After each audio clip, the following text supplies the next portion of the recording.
আমাদের প্রিয় নবীজির উপর ওহী কিভাবে নাজিল হতো তার একটি বর্ণনা।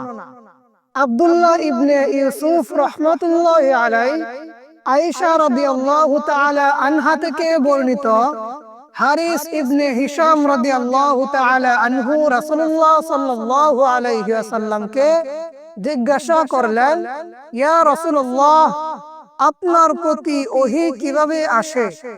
রাসূলুল্লাহ সাল্লাল্লাহু আলাইহি ওয়াসাল্লাম বললেন, কোন সময় তা ঘণ্টাধ্বনির ন্যায় আমার নিকট আসে, আর এটি আমার উপর সবচাইতে কষ্টদায়ক হয়, এবং তা সমাপ্ত হতেই ফেরেশতা যা বলেন আমি তা মুখস্থ করে নেই।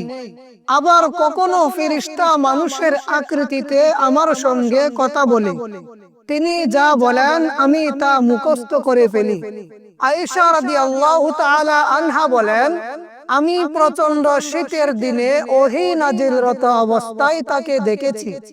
ওহী শেষ হলেই তার কপাল থেকে ঘাম ঝরে পড়ত। সুবহানাল্লাহ। ভিডিওটি শেয়ার করে দিবেন ইনশাআল্লাহ।